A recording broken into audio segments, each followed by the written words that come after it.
नमस्कार छात्रों। तो आज हम 9वीं कक्षा का लोक भारती हिंदी का पाठ देख रहे हैं।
आज हम मैथिली शरण गुप्त जी का चांदनी रात, ये जो पाठ है, इस पाठ का भावार्थ हमने इसके पहले देखा था। तो आज हम क्या करेंगे, तो पाठ के ऊपर जो स्वाध्याय होते हैं कृति पत्रिका के स्वरूप में, वह हम क्या करेंगे, उनका हम सराव करेंगे। परीक्षाएं में आपको किस प्रकार प्रश्न आते हैं, उस प्रश्न के उत्तर आप किस प्रकार लिख सकते हैं, इसकी चर्चा इस पाठ को हम करने वाले हैं। तो देखिए, यह सांजाल पूर्ण कीजिए ऐसा बताया है।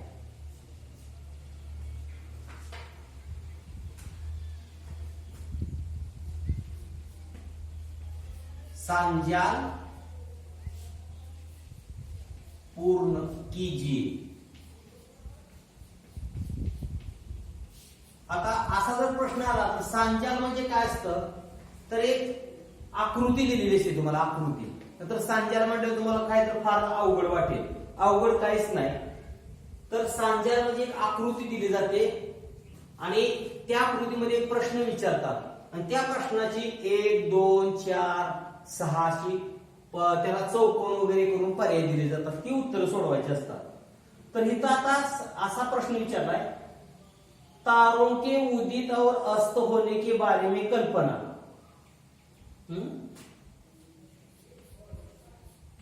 तारों के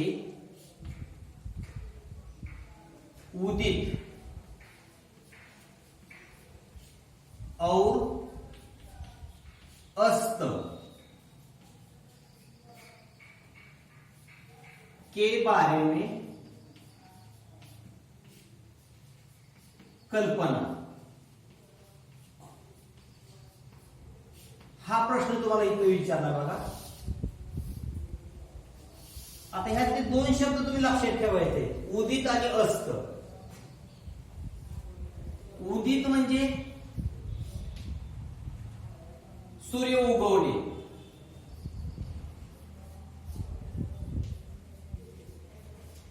आणि अस्त म्हणजे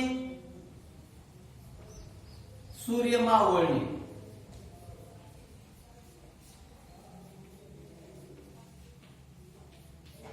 नंतर तुम्ही काय करता, उदित शब्द तुम्हाला काहीतरी वाटेल अवघडच आहे, आता आपण काय करायचं, फार तुम्ही डोक्यावरती भार घेऊन बसायचं नाही। सूर्याचा उदित होणे म्हणजे सूर्य उगवणे, उदित म्हणजे उगवणे आणि अस्त म्हणजे मावळणे। तर आता इथं फक्त काय केलंय, तारों की उदित और अस्त म्हणजे तारे याची उगवणं आणि त्या ताऱ्यांचा मावळणं, याच्या ह्याच्याविषयी असणारी कल्पना। तर तुम्हाला 4 पर्याय दिले जातील, 4। तर 4 ठिकाणी तुम्हाला काय करायचे, त्याची उत्तर लिहायची आहे। तर अशा पद्धतीने तुम्हाला परीक्षेमध्ये एक कृती विचारली जाते आणि या कृतीमध्ये तुम्ही काय करायचे असतात, तर ती उत्तर सोडवायची असतात।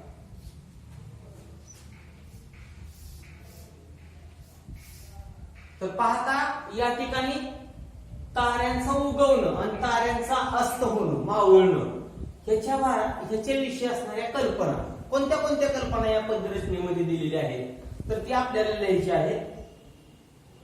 तर या ठिकाणी आपण पाहूया, पृथ्वी पर कौन कौन से बदलाव आ जाते हैं. तो बदलाव के बारे में हम देखेंगे. तो क्या होता है, पृथ्वी मोतियों से भर जाती है. यह बताया है कि चारू चंद्र की चंचल किरणें खेल रही है जलथल में, स्वच्छ चांदनी बिछी हुई है अवनी और अंबर तल में. पुलक प्रकट करती है धरती हरित तृणों के नोकों से, मानो झूम रहे हैं तरूबी मंद पवन के झोंकों से. क्या ही स्वच्छ चांदनी है यह, है क्या निस्तब्ध निशा, है स्वच्छंद सुमंद गंध वह, निरानंद कौन है दिशा.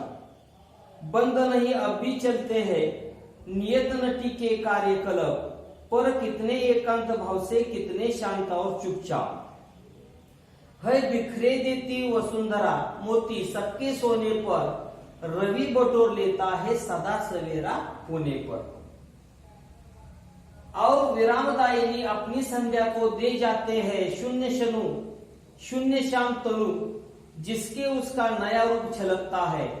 पंचवटी की छाया में सुंदर पर्म कुटीर बना, उसके सम्मुख स्वच्छ शिला पर धीर वीर निर्भीक माना. जगा रहा यह को धनुर, जबकि भुवन भर सोता है, भोगी कुसुमायुध योगी सा बना दृष्टिगोत होता है. म्हणजे ताऱ्यांच्या उगवण्यामुळे आणि अस्तामुळे आपल्या मनात येणाऱ्या कल्पना. तर ह्यातली पहिली कल्पना आपल्याला लिहायला येईल बघा. सूर्य द्वारा बटोरा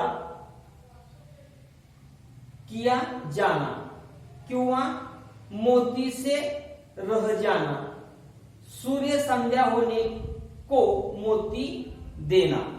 म्हणजे थोडक्यात सूर्य संध्या होणे को मोती देणं म्हणजे सूर्य काय म्हटलं इथं, तर या ठिकाणी ताऱ्यांचं उगवणं आणि ताऱ्यांच्या मावळण्यामुळे या पृथ्वीवरती कोणत्या कोणत्या कल्पना किंवा बदल होतात तर ते पाहूया.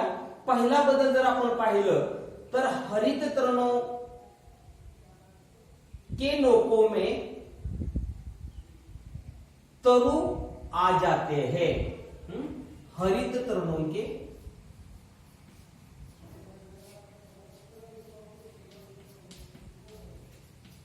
नोकों में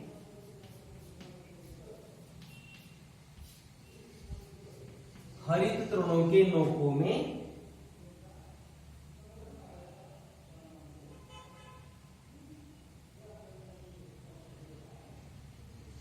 तरु आ जाते हैं.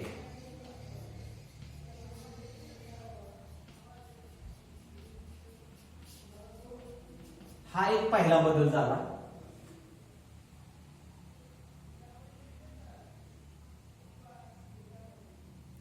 चंद्र की चंचल किरणें,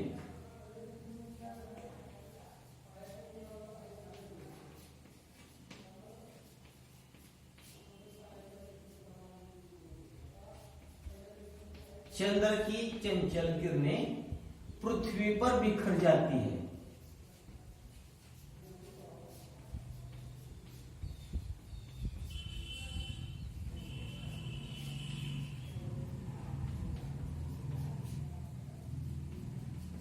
हा एक बदल होतोय.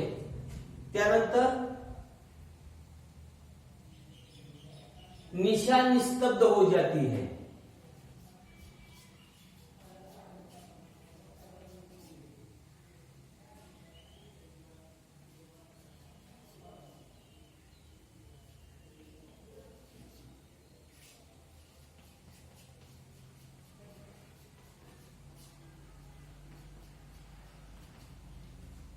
आणि चौथा बदल जर म्हटलं आपण तर एकांत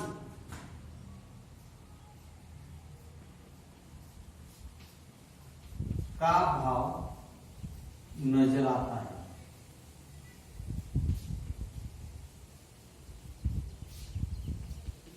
थोडक्यात आपल्याला ताऱ्याचं उगवण आणि अस्त याच्याविषयी असणाऱ्या ज्या कल्पना आहेत, ह्या कल्पना आपल्याला 4 प्रकारे वेगवेगळ्या खड्यांमधून दिलेल्या आहेत, तर त्या अशा पद्धतीने पूर्ण कराव्या लागतील। तर हा प्रश्न तुम्हाला साधारणपणे याला गुण जे असतात ते 2 गुणाला असतो बघा, अर्ध्या गुणाला एक प्रश्न। थोडक्यात याचं उत्तर अर्ध्या गुणाला, याचं उत्तर अर्ध्या गुणाला, हे अर्धा गुण आणि हा अर्धा गुण, असे 2 गुण तुम्हाला या ठिकाणी मिळतात। तर थोडक्यात सांजाल पूर्ण कीजिए वगैरे म्हटलं की सांजाल हा शब्द तुम्हाला फार अवघड म्हणून घ्यायचा नाही, तर तुम्हाला काय केलं जातं, अशा पद्धतीनं प्रश्नाची उत्तरे लिहावी लागतात, एवढंच करावं लागतं। तर अशी सांजाल तुम्हाला परीक्षेमध्ये विचारल्यानंतर तुम्ही त्याची उत्तरं पूर्ण करू शकता। तर ही उत्तरं तुम्हाला अशी लिहावी लागतात। तर त्यानंतर त्याच्या पुढची कृती जर एखादी तुम्हाला विचारली तर ती कृती कशी असते ती पाहूया आपण। तर ती कृती या ठिकाणी दिली बघा, चांदनी रात की विशेषताएं।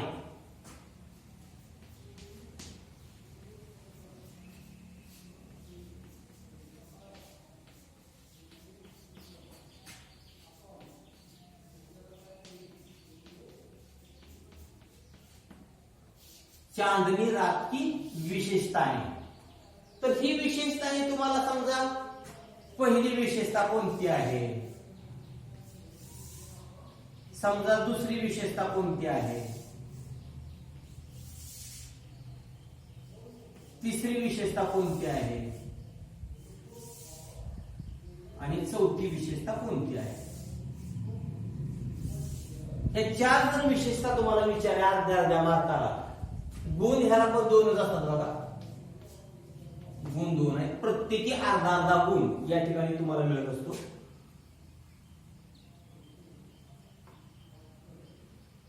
तर चांदण्या रात्रीची विशेषता कोणत्या आहेत, हरी घास का लहरना,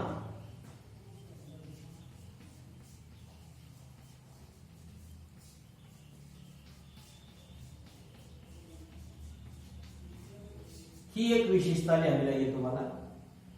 मंद पवन चलना,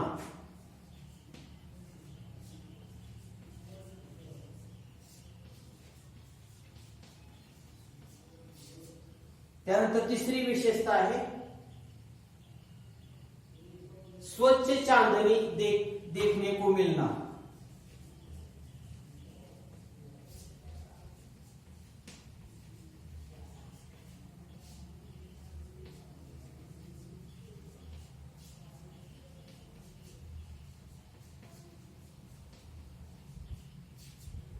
आणि चौथी विशेषता आहे मोतियों का बिखरना।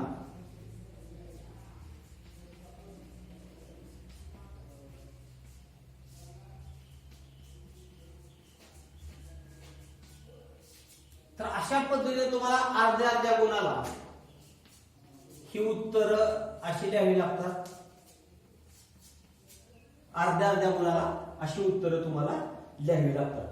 तर कोणतेही जरी प्रश्न आले या पद्यपाठावरचे, तर तुम्ही सांजाल पूर्ण कीजिए, कृतिया पूर्ण कीजिए, तर तुम्ही तुम्हाला त्या कवितेच्या भावार्थावरून तुम्हाला ती उत्तर द्यावी लागतात। त्याच्या पुढे प्रश्न आला आता, निम्नलिखित पंक्तियों का सरल अर्थ लिखिए।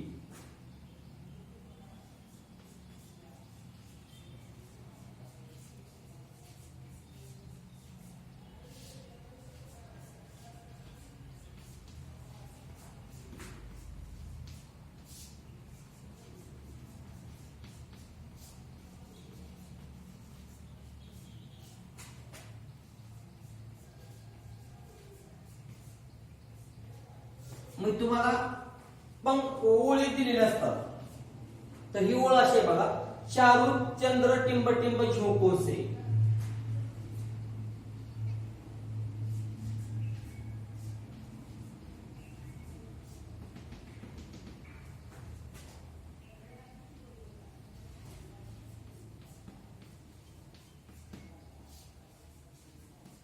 म्हणजे तुम्हाला काय केलेलं आहे, अशा पद्धतीने तुम्हाला सरळ ह्या ओळीचा सरळ अर्थ द्यायचा आहे, चारू चंद्र की झोंकों से.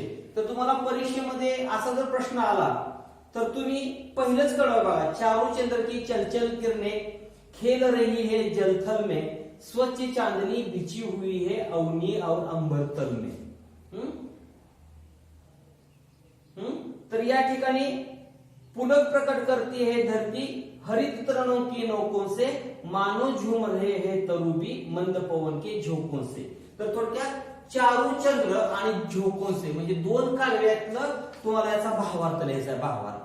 तर हा भावार्थ मी तुम्हाला कालच्या तासाला परवाच्या तासाला गेले 2-3 तासामध्ये आपण याची चर्चा पूर्ण केलेली आहे. तर काय आहे की चंद्र उगवल्यानंतर सगळीकडे किरण पसरतात, सगळ्या पृथ्वीवरती त्याचा प्रसार होतो, चांदण्या उगवलेल्या असतात, त्या चांदण्यांचं प्रतिबिंब, चंद्राचं प्रतिबिंब तुम्हाला पाण्यात पाहायला मिळतं, जमिनीवरती सगळीकडे लख अशा प्रकारचा सूर्यप्रकाश दिसतो, सगळ्या जमिनीवरती असणाऱ्या गवतावरती तुम्हाला दवबिंदू पडलेले दिसतात, आणि जणू काही हळूवार वारा वाहत असतो, ते माना डोलवत असतात. म्हणजे या पद्धतीनं चारू चंद्र की आणि झोंकों से ही जी दोन कडवे आहेत, या दोन कडव्यांचा तुम्हाला हिंदीमध्ये भावार्थ द्यावा लागतो. तर हा प्रश्न सुद्धा तुम्हाला 2 गुणाला विचारतो, गुण 2 गुणासाठी हा प्रश्न विचारला की त्याचा भावार्थ अर्ध्या ओळीमध्ये तुम्ही लिहायचा असतो.